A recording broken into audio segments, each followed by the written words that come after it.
we just use that as a guidepost, the Srimad Bhagavatam and Prabhupada's example, the way he presented it, then we can actually help other people see and be less in anxiety, because people are suffering right now. People are very much afraid. Yes.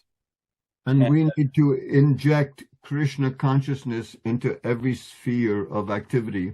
Let me just read you one final thing over here. This is from a lecture in 1974 in Los Angeles.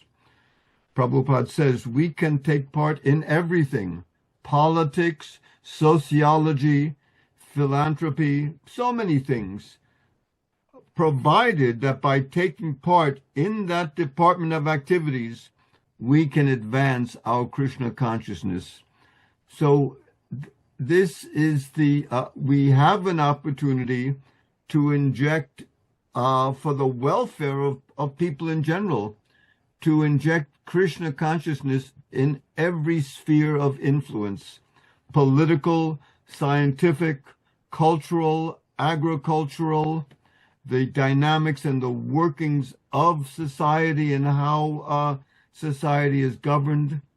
So the devotees at this time have to take advantage of that and not think that it's just some political discussion. Yeah, it's not anything outside of the, Prabhupada was talking about how devotees have to be expert. Like Raghunath Das Goswami, he was only interested in Kṛṣṇa consciousness, but when the time arose where he had to be a little bit,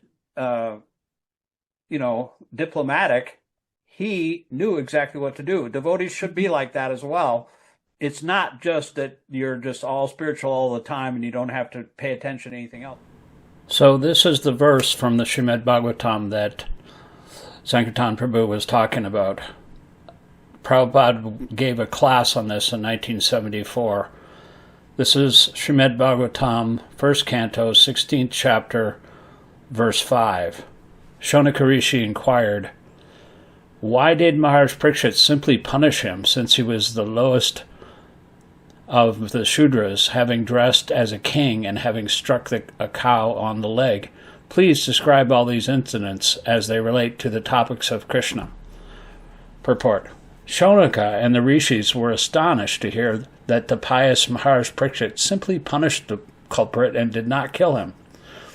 This suggests that a pious king like Maharaj Parikshit should have once killed an offender who wanted to cheat the public by dressing as like a king, and at the same time daring to insult the purest of the animals, a cow.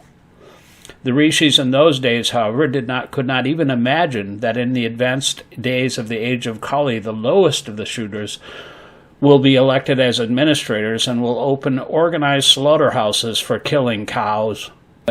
Although hearing about a Sudraka who was a cheat and insulter of a cow was not very interesting to the great rishis, they nevertheless wanted to hear about it to see if the event had any connection with Lord Kṛṣṇa. They were simply interested in topics of Lord Kṛṣṇa, for anything that is dovetailed with the narration of Kṛṣṇa is worth hearing. There are many topics in the Bhagavatam about sociology, politics, economics, cultural affairs, etc., but all of them are in relation with Kṛṣṇa, and therefore all of them are worth hearing. Kṛṣṇa is the purifying ingredient in all matters, regardless of what they are. In the mundane world, everything is impure because of its being a product of the three mundane qualities. The purifying agent, however, is Kṛṣṇa. Here is some audio of Srila Prabhupada himself explaining this verse in Los Angeles on January 2nd, 1974. So, here the basic principle is Jadi Kṛṣṇa Kathāsram. Devotees are interested to discuss something if it is helping us, how we can become more and more attached to Kṛṣṇa. That is it. Otherwise, we are not interested in the matter of general principles of morality, social culture, ethics. They are required. But because this material world means it is a contaminated world, infected world.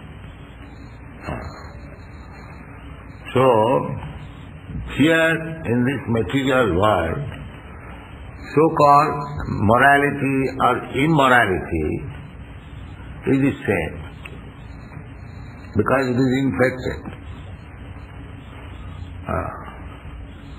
Let's try to understand. If there is an epidemic infection, so in that condition, first of all, what is the necessity?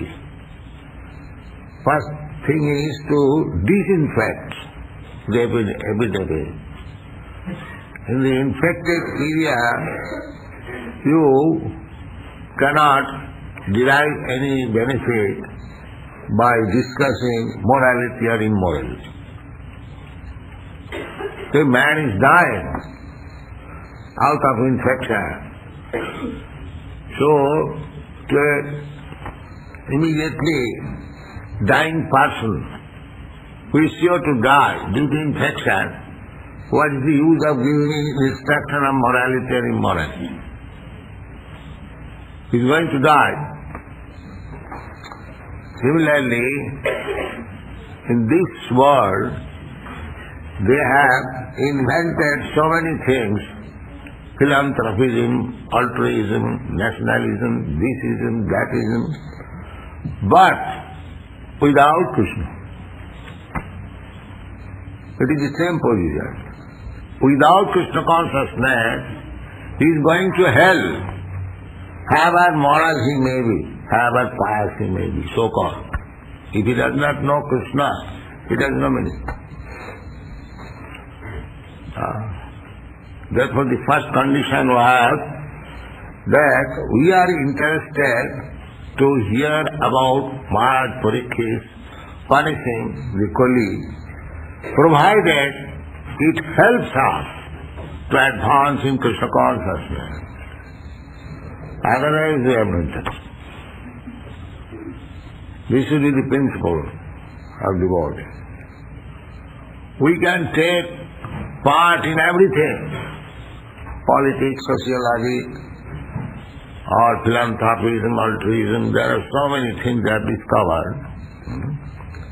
Provided by taking part in that department of activities, we advance our Kṛṣṇa consciousness. Otherwise reject, don't take part. You will be implicated. That philosophy, technique, dhori math nachui pani, that we should fish, but don't touch the water. If on the plea of fishing you fall down in the water and you are gone, what's that? Then what is this? So sometimes we say that you take part in politics. Our business is not to take part in politics for acquiring big posts like president or secretary or attorney general. What will do then? We have no meaning for this post. Because for a devotee, what are these posts? Even the post of Lord Brahma or Indra, the heavenly king, it has no meaning.